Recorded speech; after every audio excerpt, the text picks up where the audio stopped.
So, you watched my last video, and if you are a subscriber or if you watch my content from time to time, and you may be thinking to yourself, okay, so what about the primacy of consciousness? All right, maybe this pan-experientialism position is true. Maybe consciousness is a fundamental facet, ingredient, part of the fabric of existence.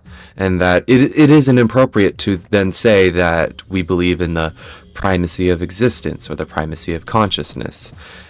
If you just clicked on this video, you're gonna be a little bit behind, so feel free to click off because this is more for my audience. For those who know, you know. You watched my last video. Yeah, if you are feeling like what I'm feeling about this pan-experientialism, then you have to admit that we cannot say one has primacy over the other, because to speak of existence is to, in part, speak of consciousness. It is also in part to speak of object, of material reality, as well as ideal reality. That, both the position of materialism and idealism is true. And it is true in, as it seems, to be in the scheme of Whitehead's, Alfred North Whitehead's pan-experientialism. But if you want to be catched up, you have to watch my last video where I interview my friend Feingeist about process philosophy and pan-experientialism. But to start us off, we need to refer to the Bible, aka Objectivism, the Philosophy of Ayn Rand, by Leonard Peikoff, aka OPAR. We need to start this off because we need to be on the same page on what is the objectivist account of the primacy of existence and the primacy of consciousness, and where they're coming from. So first, to quote on page 18, and I don't know how long I want to read on for, this might take a little bit of time, so bear with me. Page 18, I quote, From the outset, consciousness presents itself as something specific, as a faculty of perceiving an object, not of creating or changing it. For instance, a child may hate the food set in front of him and refuse even to look at it, but his inner state does not erase his dinner. Leaving aside physical action, the food is impervious. It is unaffected by a process of conscious as such. It is unaffected by anyone's perception or non-perception, memory or fantasy, desire or fury, just as a book refuses to roll despite anyone's tantrums, or a pillow to rattle, or a block to float. Now, all of this on the surface level is very appealing, which it still is. I still agree with it. Maybe we can go into the specific nature of how consciousness interacts with certain objects, because as far as my limited knowledge of process philosophy goes, I think it makes sense to say that consciousness actualizes potential experiences. Consciousness awareness is the awareness of your experiences, and experiences are actualized by consciousness. Consciousness is an active process of awareness, and awareness is a metaphysical action. Any metaphysical action must be an actualization, carrying a potential into the actual.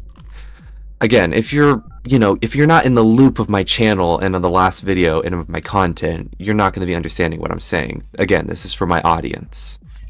Or if you do understand, it just means that you understand what I'm talking about, but I don't expect the average person to know. And what I just said about actualization, I know that there has been, for example, a thread in my last video of a comment thread talking about, well, is this actualization of potential experiences shaping reality? I would say it's no more shaping reality or no more of a primacy of consciousness fallacy, which we will go into in a second when we read Opar. It's no more of a primacy of consciousness fallacy than a regular human action, like the employment of scarce means to achieve a desired end. You're using a means to carry a potential into actualization, which is realizing your ends. It just so happens that human action is a material action, while consciousness awareness is a spiritual or ideal action, you could call it. So, from this paragraph that Peikoff wrote in Opar, as I'm gonna requote, leaving aside physical action, the food is impervious. So yes, with the description of the nature of consciousness that I gave, yes, the object, the food, is still impervious, but there is still an active process going on with consciousness, which is the actualization of potential experiences. But yes, the food remains impervious. And therefore, no, I don't believe that I'm falling into a primacy of consciousness fallacy, which, again, I should just read on to the next paragraph, shall we? The basic fact implicit in such observations is that consciousness, like every other kind of entity, acts in a certain way and only in that way. In adult philosophic terms, we refer to this as the primacy of existence, a principle that is fundamental to the metaphysics of objectivism. Existence, this principle declares, comes first. Things are what they are, independent of consciousness, of anyone's perception, images, ideas, and feelings.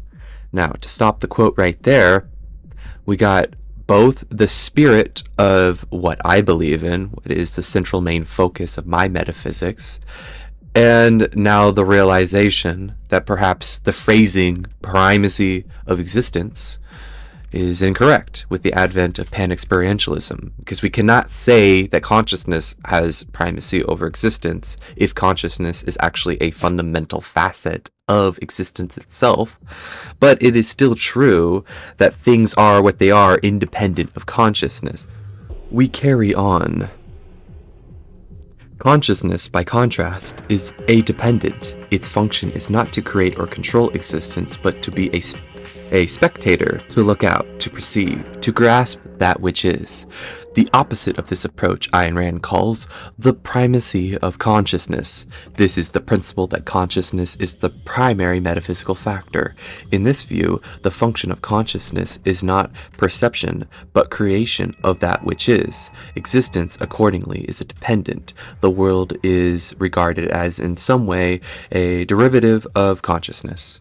End quote. Now, if you're in the loop with my audience, we all agree this is bogus, this is false, primacy of consciousness is false. I use the primacy of existence to for the argument for the non-aggression principle and anarchism in my channel trailer, which is called the Anarcho-Objectivist Manifesto. But, and here's the but, if pan-experientialism is true, which it seems like it to me, I'm pretty convinced, then we cannot say that existence has primacy over consciousness, since part of the nature of existence is spirituality, is consciousness.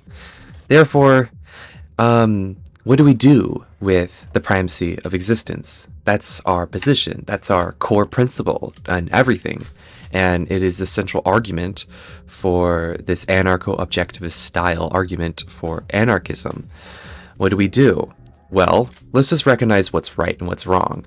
Yes, existence is what we should be aiming for, what we should be in accordance with. That consciousness cannot impose itself upon reality. It is only a spectator of it. Your I wish cannot become it is by simply virtue of being a wish. Yes, primacy of consciousness is false. And I think it makes a lot of intuitive sense to say, well, actually, then existence has primacy over consciousness. Yes, but with the advent of pan-experientialism, what do we do?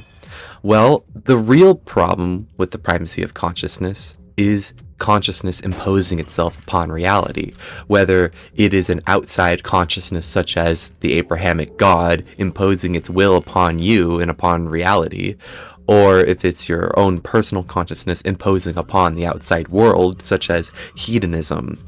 But to speak of primacy is fallacious, so we need to rephrase the primacy of existence into a more accurate term. Here's my proposition. The real start to a proper metaphysics is not the choice between some variation of the primacy of consciousness or to choose the position of the primacy of existence, but rather it is to answer, does consciousness have the power to impose itself upon reality, or does it not? Do we take the position of imposition, or do we take the position of non-imposition?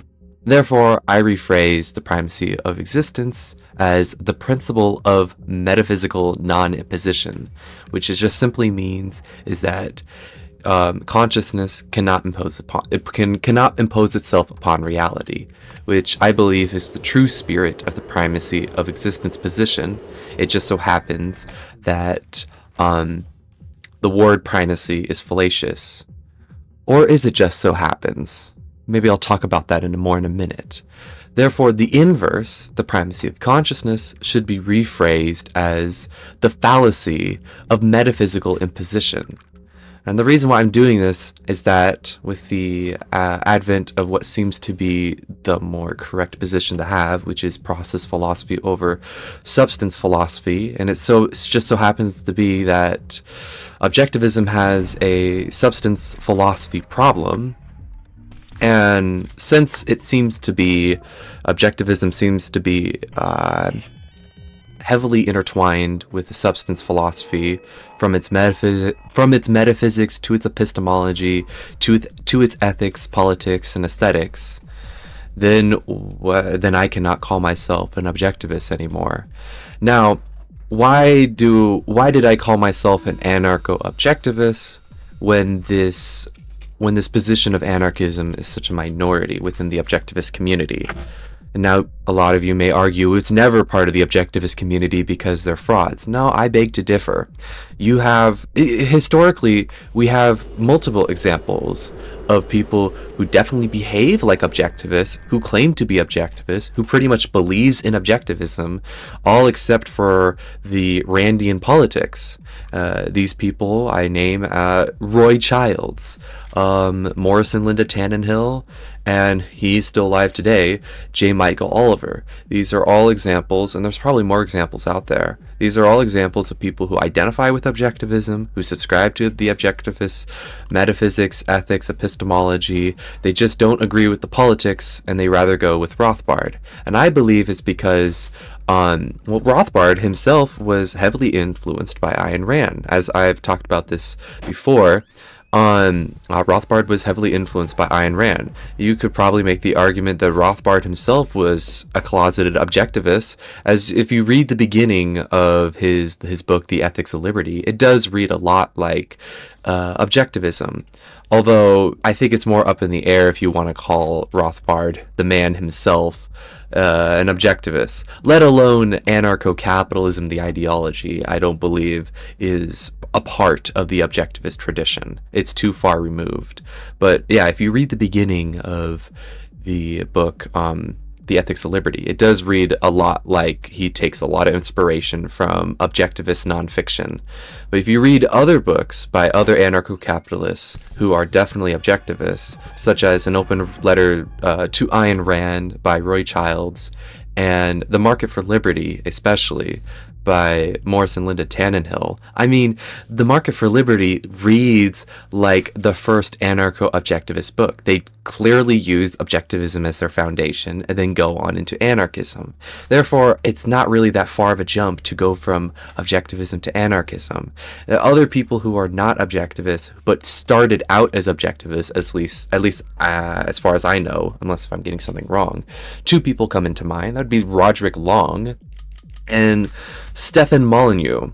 But I digress. The point is that I believe that it's a natural occurrence to see in history of a minority of objectivists from the objectivist community coming to anarchist conclusions, because I believe that the seeds of anarchism are within objectivism. They just are unable to grow due to other contradictory premises within the objectivist framework.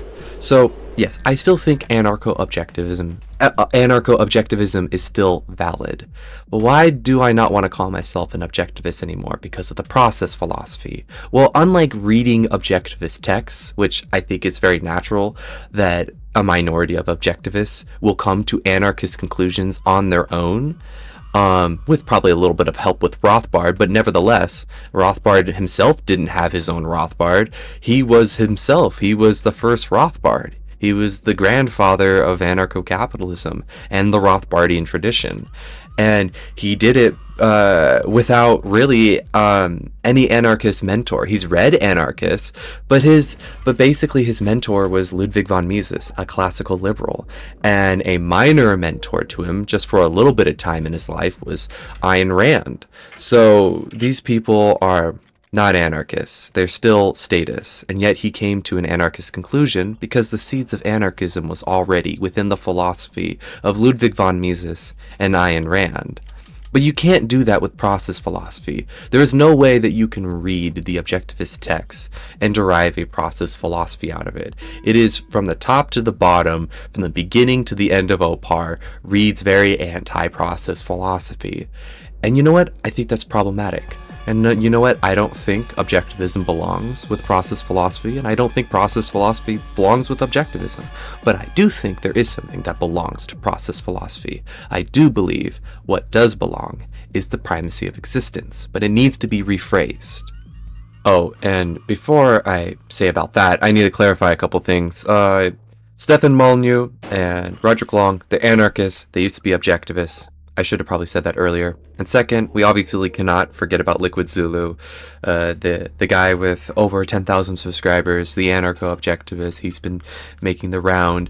I didn't want to reference him exactly because I wanted to shed light on less known figures who were part of the first wave of Rothbardians, who many Rothbardians probably don't know of because they're very obscure, yet they are, I would call them the first anarcho-objectivists. I would not call Liquid Zulu the first anarcho-objectivist, but he's definitely the most popular at this point. Now, this rephrasing of the primacy of existence into the principle of non-imposition is not merely just a rephrasing. There is a real difference between my principle and the objectivist principle.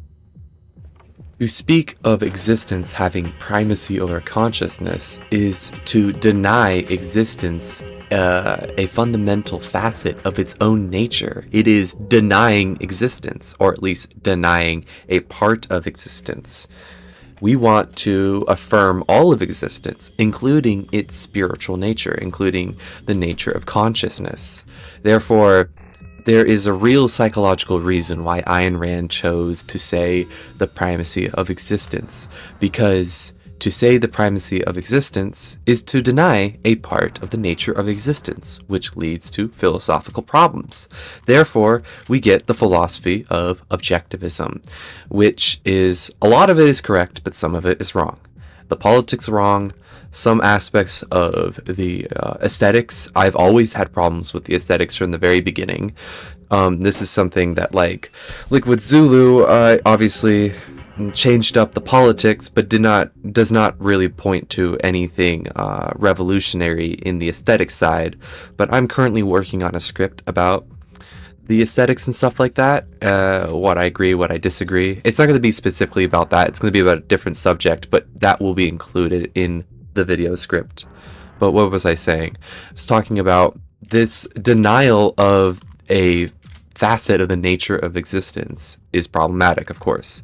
And there is a real psychological reason why Ayn Rand chose the phrase, the primacy of existence. To say the primacy of existence is really to deny parts of nature of existence. To fully affirm the nature of existence, we must go beyond the primacy of existence. So I say, join me in a new metaphysical principle that I'm labeling. And I'm labeling it as the principle of non-imposition. Consciousness cannot impose itself upon reality, nor can existence deny the true nature of consciousness. Consciousness is not some guy late to the party that showed up billions of years later in the universe, and that the universe was not conscious before, and then all of a sudden it was. That's just denying a nature of existence. It was always here. It was a fundamental foundation of everything. So, what do you guys think?